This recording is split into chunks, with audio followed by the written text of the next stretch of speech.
Well, hello glue troopers and welcome back to the TARDIS. I got a little bit of work done today.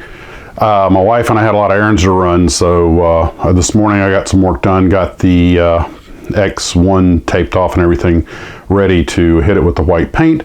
And of course, because of those butt joint tails and wings and everything, one of the horizontal stabilizers separated, so I taped it off and then glued it back on. It's hardening. As soon as that firms up, I'll hit it with a white 50-50. At least one of them's going to break off when I peel the tape off. I'm using the good Tamiya tape and it's burnished down, but what are you going to do? You know, file it down and glue it back on. Maybe use just a brush to hide any scar that's left behind, but yeah, you know, way it goes. The Ryan, I started spray painting the trailer. I got the yellow paint today. I actually decided just to use regular over-the-counter.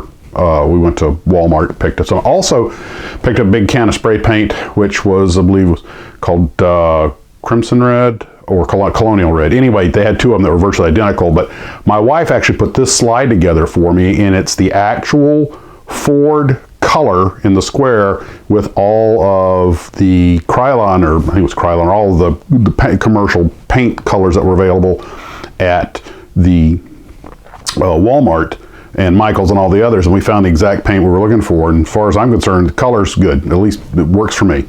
And in fact, it's out there hardening right now. I'll probably go out and do some more work after I do the video. I might put some more pictures on the outro to show what I do after this. I'm getting this recorded a little early because you guys know I have to leave tomorrow for a couple of days for my friend's funeral.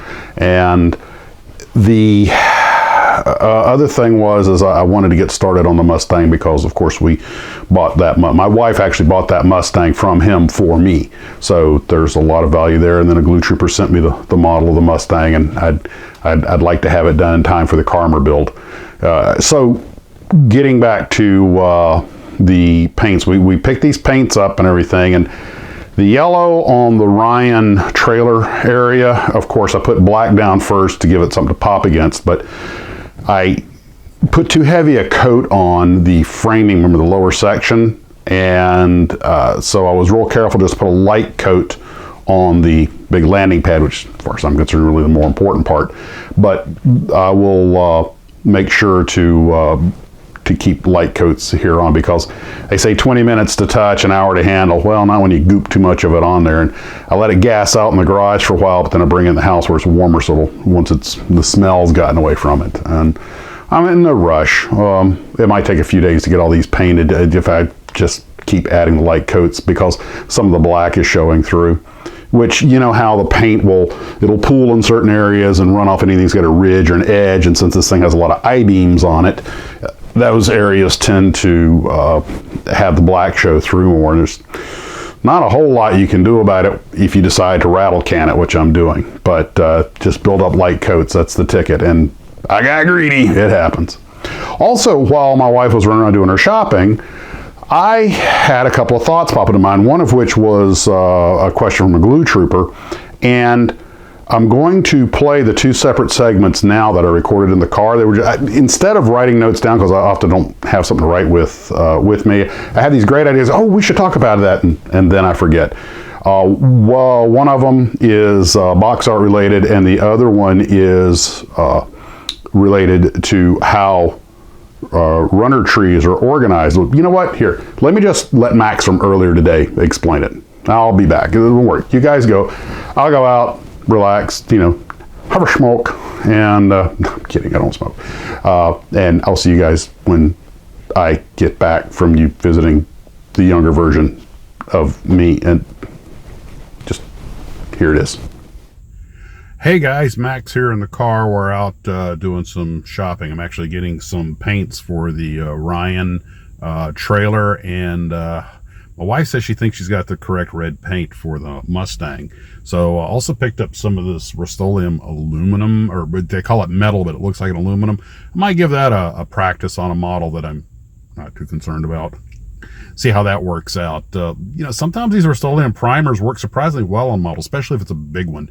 Nothing's going to replace the Tamiya paints and the spray gun, the airbrush, but sometimes for just when you have large areas to cover, big old can of Rust-Oleum will work just fine. But that wasn't what I was thinking about.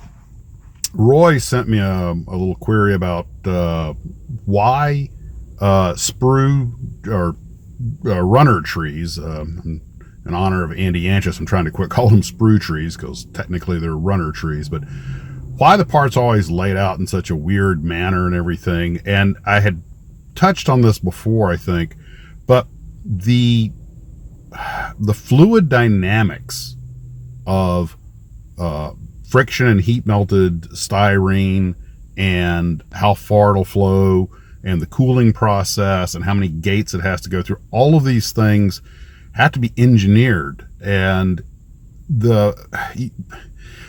if you have large parts, then certain pressures have to be used. It has to be heated at certain temperatures. You have to make sure there's proper flow, that it goes all the way through, comes out the other side. And I don't know how the pressure ratios and everything are calculated, how many centimeters or inches of flow they can expect for how much pressure and how much heat, but it all has to be figured out, because if you put too many parts of a certain type and put the wrong pressure in there, it won't properly fill, or it won't do it at the proper speed. Remember that they have to produce these things at a pretty heavy, reasonably fast rate. They want to get a couple of a minute out of the machine. So all of these things have to be factored in there.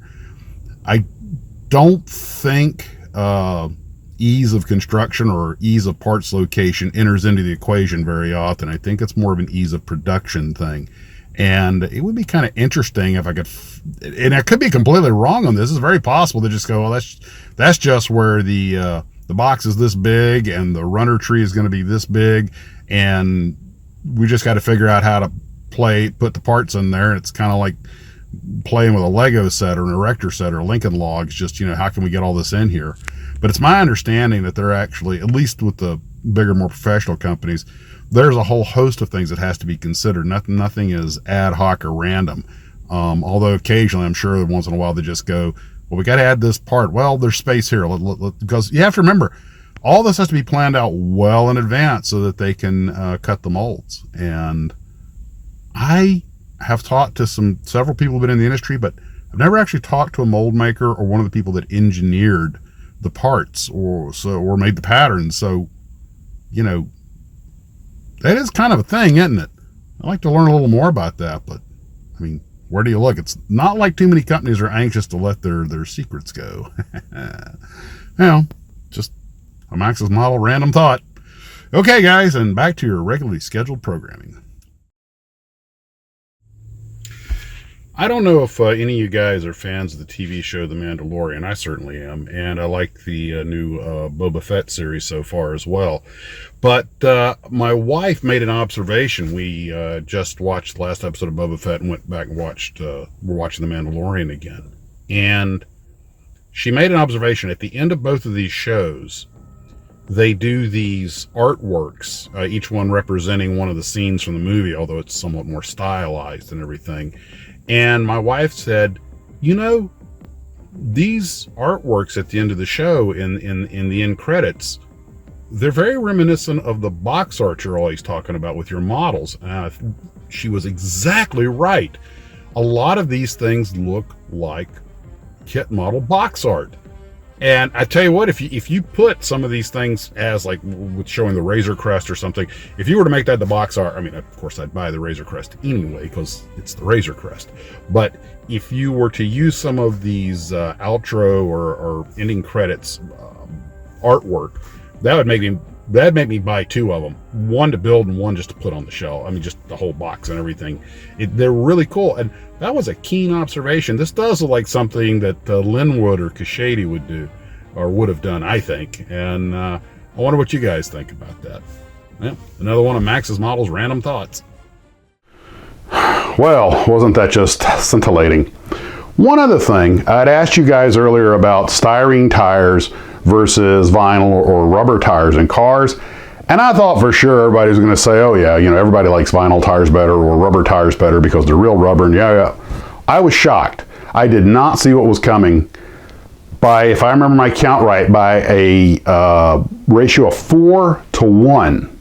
You guys actually prefer injected molded styrene tires over the rubber or vinyl slip-ons. I didn't realize how problematic the vinyl tires were. A lot of you guys are talking about them melting or coming out of the box already deformed, and they won't hold certain kinds of paint, and you can't do anything with them. And whereas with the styrene tires, of course, you treat them like any other plastic. You can do a lot of things with them. If you want to, you can heat deform them to get them to squat and everything. But I was just really surprised. A lot of you guys preferred styrene tires. When I thought about it, the styrene tires that were on the WAC Corporal transporter that I built were really easy to deal with.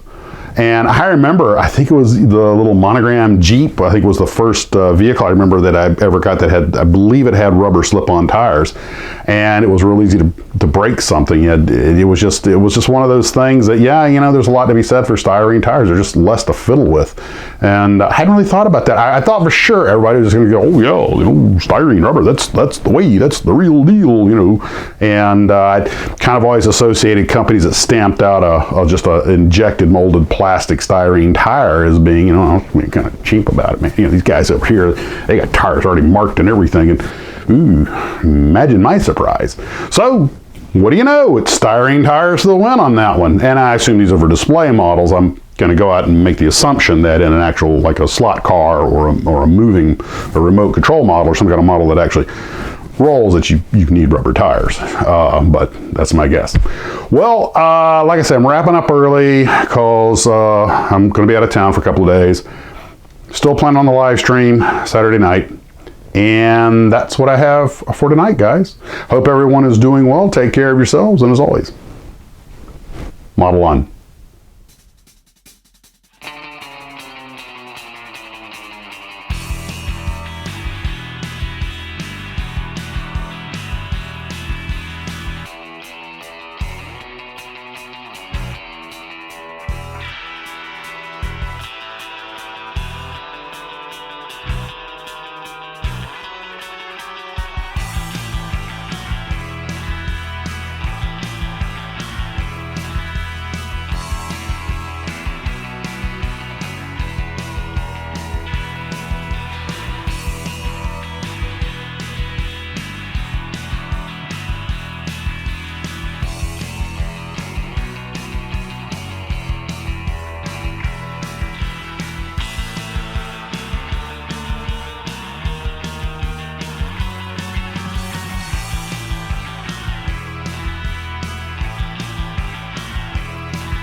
Ooh, that's bright.